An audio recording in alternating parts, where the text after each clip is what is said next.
Hey everybody, the Oath Keeper here. Been working through a lot of stuff since 2008 with regards to a lot of different information over different laws and different things regarding the eligibility thing. So what I've tried to do in this video is to take as many of the arguments that people have on the eligibility issue of what is a natural born citizen and just kind of present them all here.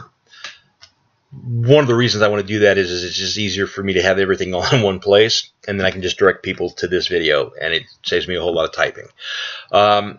Now, as natural born citizen pertains, definition-wise, the Constitution, Article 2, Section 1, Clause 5, eligibility.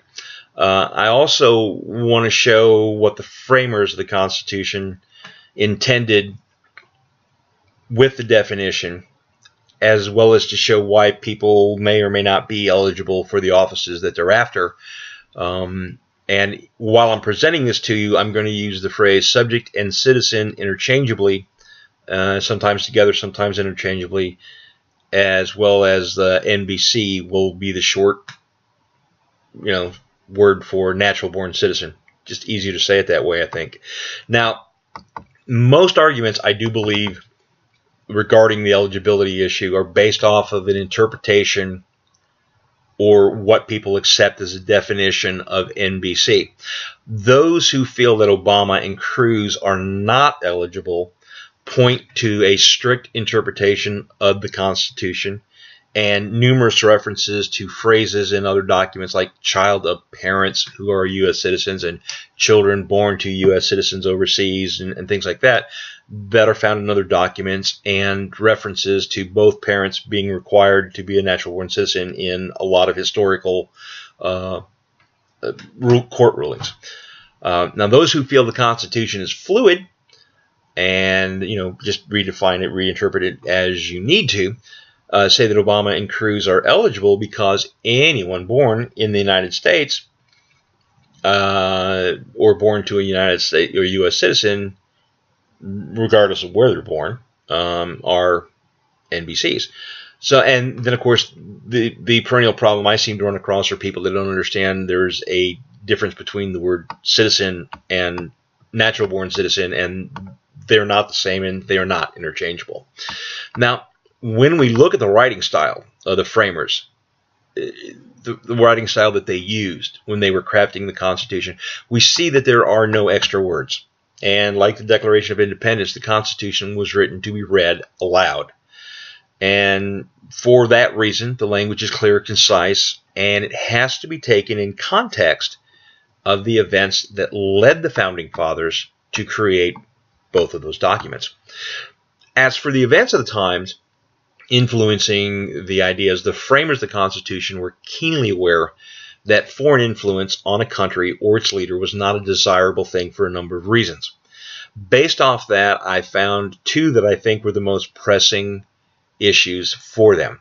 Foreign influence by an enemy seeking to bring a country down, and foreign loyalties that would distract the leader from focusing on this country's needs.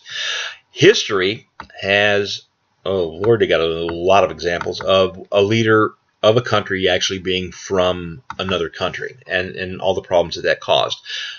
Sigmund Vasa, King of Poland, Grand Duke of Lithuania, monarch of the United Polish-Lithuanian Commonwealth, and King of Sweden.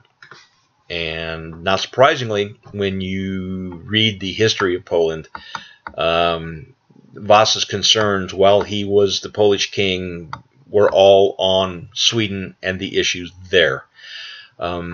England, no exception to that. English history, not without foreign attempts to rule her. And that's why a lot of the ruling families always tried to tie their names to former English rulers to give themselves legitimacy. So like the Tudor dynasty claimed descent from Edward III via John Beaufort, and House of Stuarts claimed that James VI and James I were descendant of Henry VII via Margaret Tudor. So a logical progression of this is determining the status of the population of a country with regards to their legal rights and responsibilities. In short, what kind of citizen or what kind of subject are they?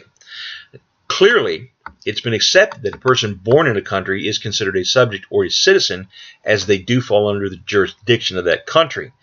However, as history has shown, it was determined that not just anyone that was considered to be a subject or a citizen necessarily owes allegiance to that country. And a definition that would clarify that with there being no, potential foreign influence was needed. And as early as 1609, in Calvin's case, the term natural-born subject was being used to describe that exact type of subject. The British Foreign Protestants Naturalization Act of 1708, the Naturalization Act of 1711, the British Nationality Act of 1730, and the Plantation Act of 1740. All of those say that a child born in the British Empire to parents who are British subjects is considered natural-born subjects. So there, as far back as 1600, and even on up through a lot of the William Blackstone stuff, there's a consensus there that that's what it means. Now, as you're probably aware of, if you've ever been involved in any type of these discussions, William Blackstone wrote a commentary in 1675 on British laws, and many of the people that are saying that only a single parent is necessary to be a natural-born citizen will cite William Blackstone and say that he is the definitive of what a natural-born citizen is.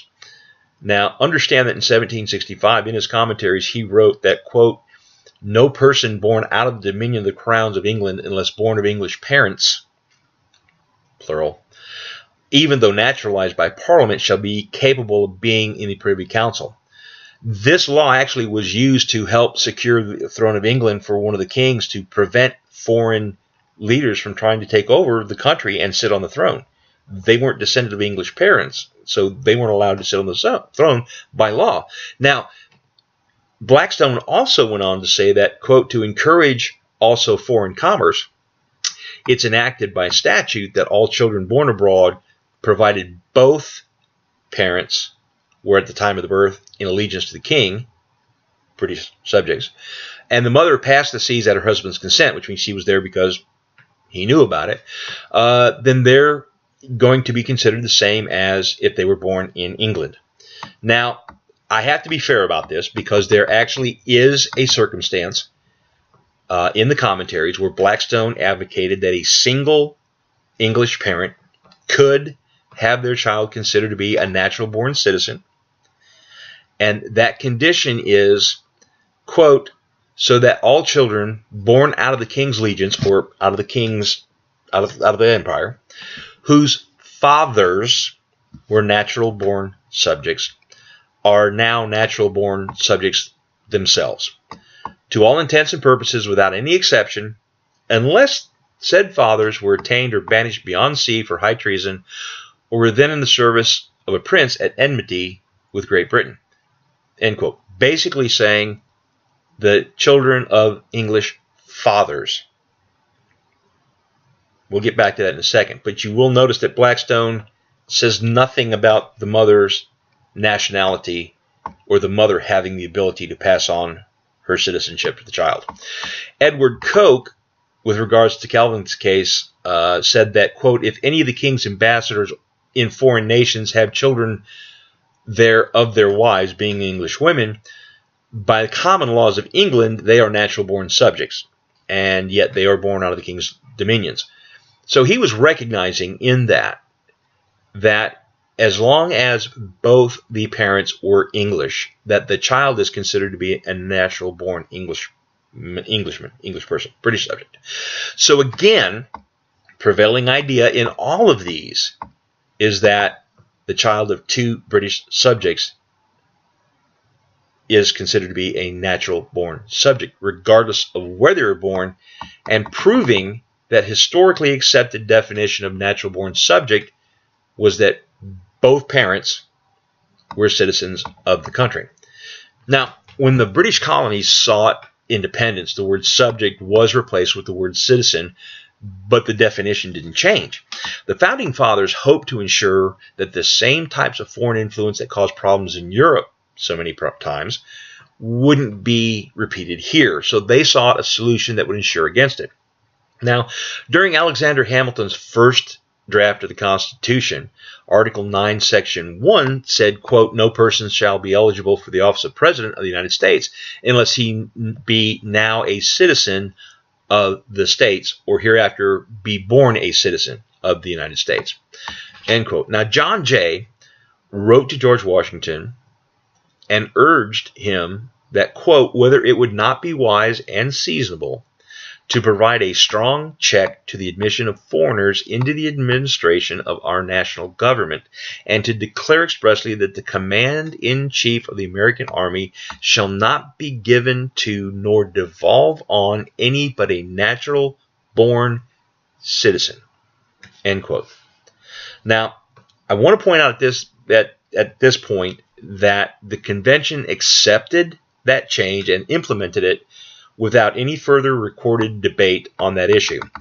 And federal judge, St. George Tucker, eventually became a federal judge. He noted in his copy of Blackstone's commentary that the natural-born citizen clause in the Constitution was a, quote, "happy means of security against foreign influence," end quote, and that, quote, "the admission of foreigners into our councils consequently cannot be too much guarded against," end quote. So it would seem that the framers of the Constitution understood the difference between citizen and natural-born citizen and felt it was significant enough to specify the difference in the finalized version of the Constitution without debate. Now, many times I am told by folks that, well, the Supreme Court settled this with regards to the definition of natural-born citizen. The cases that they point to, though, are about citizenship, not natural-born citizens.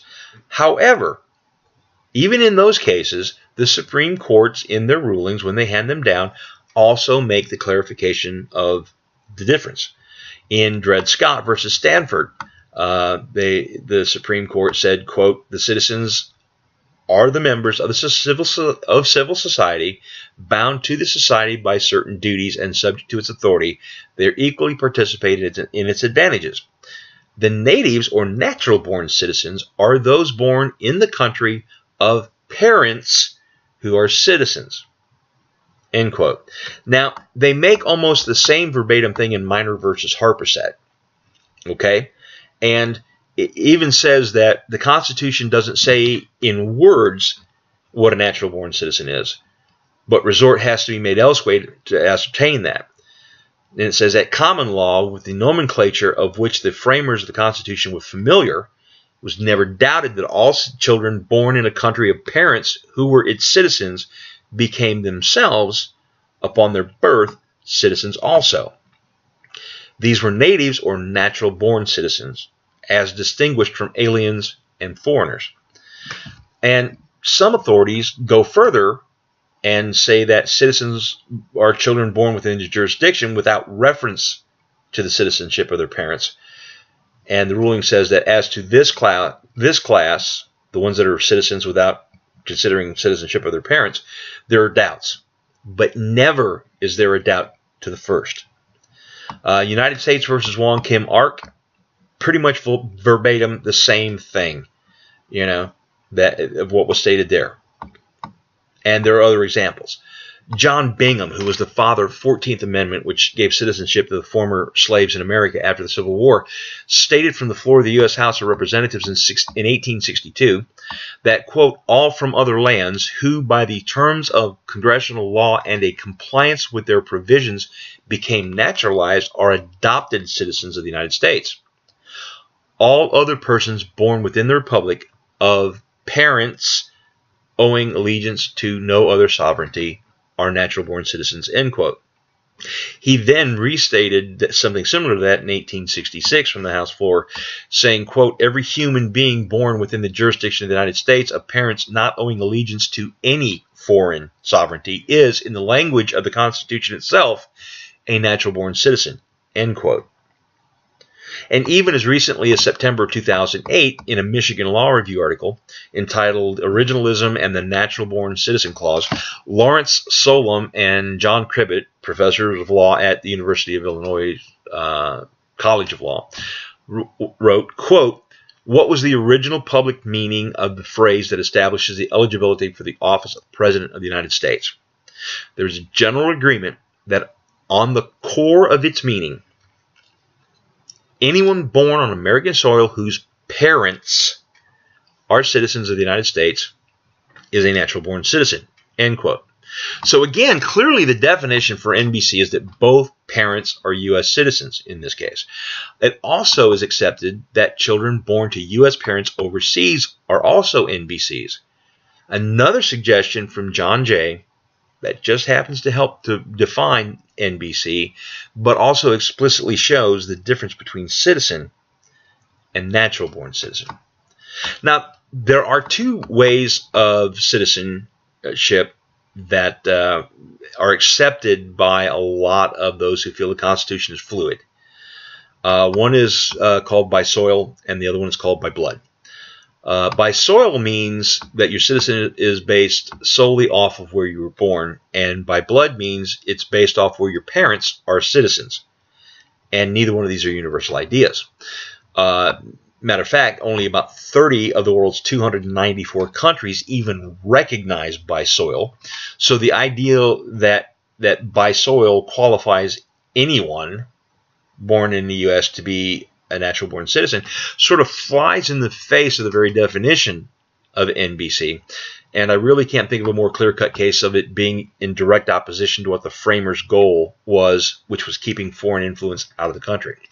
Now, in conversations I've had with people who support this, none of them will agree that if a known terrorist and his wife were able to sneak into the country, deliver their baby, take it back to their country, raise him to hate America, bring him back to the States when he's 18 so he can enter politics and then run for president, they're like, no, he wouldn't be eligible at all.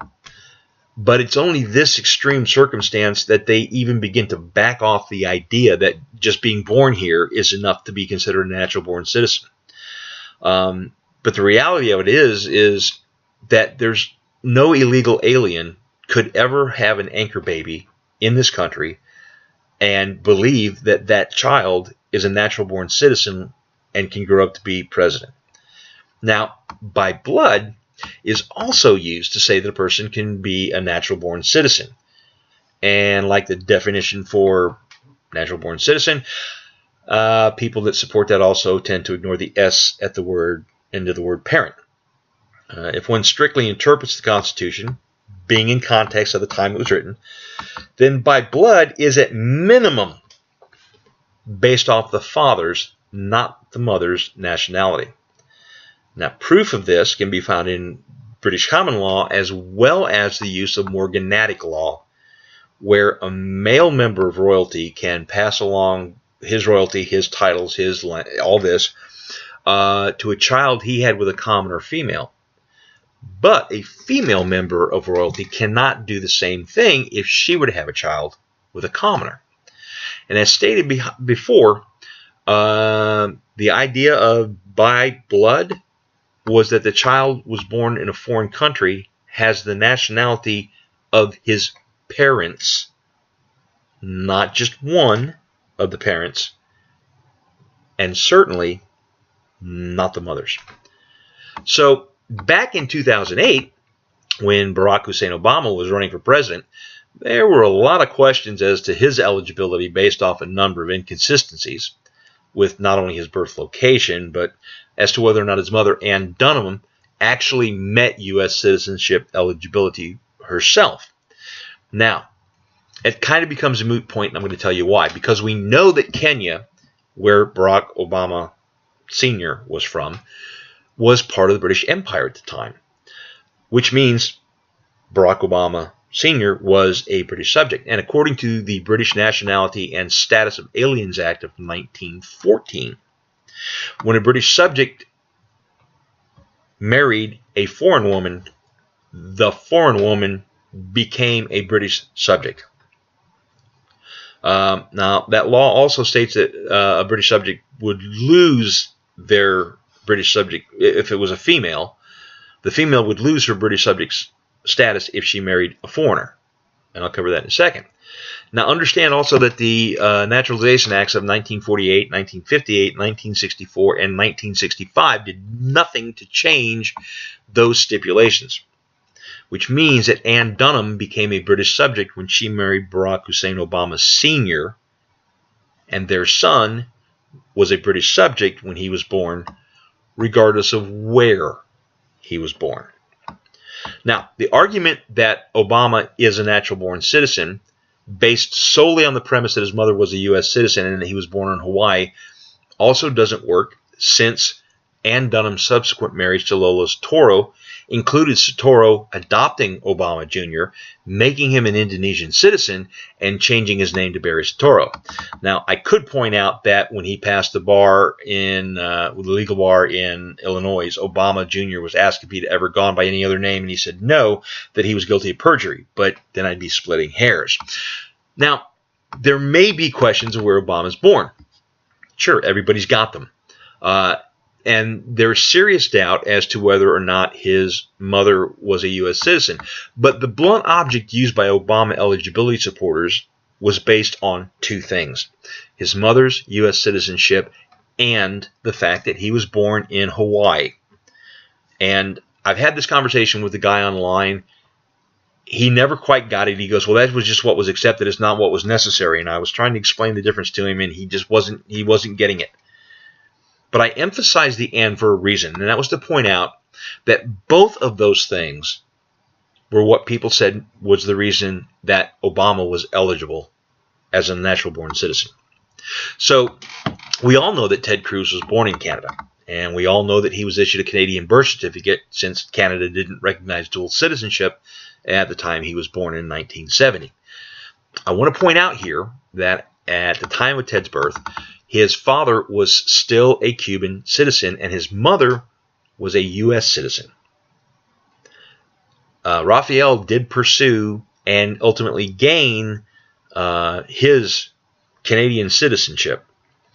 So by the time that they left in 1973, Raphael was a Cuban citizen, but I couldn't find any information regarding whether or not Ted Cruz's mother had become a Canadian citizen. And more curious than that is the fact that there doesn't seem to be any information on her at all on the internet. Just throwing that out there. Now, when Ted was born in Canada to a Cuban father and to a U.S. mother, he legally fell under Public Law 414, which states that a person born outside the geographical limits of the United States and or its outlying possessions of parents, one of whom is an alien and the other is a citizen of the United States, who, prior to the birth, was physically present in the United States or its outlying possessions for a period or periods totaling not less than 10 years, and at least 5 of which were after attaining the age of 14 years. That's where some people were saying, well, she didn't meet those eligibility requirements because she had lived in England for 10 years. I'm not really going to debate that one. We can, but I don't see the sense in it because, according to Public Law 414, she was required to report the birth to the U.S. consulate in 1970 so that a consular report of birth abroad, a CRBA, could be issued and Ted could be added to her passport. This would allow Ted or any other child born in this circumstance to later prove their U.S. citizenship and then to legally enter the United States. Now, according to information available, Ted's mom returned to the United States with him in 1974, but did not apply for a CRBA until 1986. So, without the CRBA, without him being acknowledged as being a U.S. citizen, he then legally falls under the Equal Nationality Act of 1934, which allows foreign-born children of American mothers and alien fathers who had entered the United States before the age of 18 and lived in the United States for 5 years to apply for American citizenship for the first time. Now, these conditions are stipulated that the child enters the United States as an immigrant. So not getting the CRBA in 1970 and bringing Ted into the country in 1974 without him being on her passport as a U.S. citizen sort of makes her a criminal and kind of makes him an illegal alien. Now, you can get mad at that if you want to, but that's the law. That's not me. It also seems in all of this that everyone from Ted Cruz's dad to the Washington Post to this guy that I was debating with on Facebook to a lot of other people will use John McCain, Barry Goldwater, and Mitt Romney as examples to say that Obama and Cruz are natural-born citizens. Now, to do this, one has to, again, completely ignore the definition of natural-born citizen, and with its requirement that both parents had to be U.S. citizens, and also they have to ignore the inconvenient fact that both of McCain's parents, both of Mitt Romney's parents, and both of Barry Goldwater's parents were U.S. citizens. So, in all of this, knowing that, it takes two U.S. parents to be considered a natural-born citizen of the United States, a couple of questions. Were both of Obama's parents U.S. citizens? Were both of Ted Cruz's parents U.S. citizens? And understand that a no on any of these means that they are not natural-born citizens as defined in the Constitution and substantiated by Blackstone, Vattel's Law of Nations, British common law, Supreme Court decisions, etc., ad nauseum, and are also ineligible. So let's go ahead and take a look at the eligibility claims for both people. Obama is declared as being eligible by his supporters because his mother was a U.S. citizen and he was born in the United States. Cruz is declared eligible by his supporters because his mom was a U.S. citizen. There seems to be something missing with that. Now, since Obama supporters beat people around the head and shoulders with the U.S. mom born in Hawaii thing, I'm pressed to ask the questions of what's the difference between the two claims and how is that difference relevant? And it is.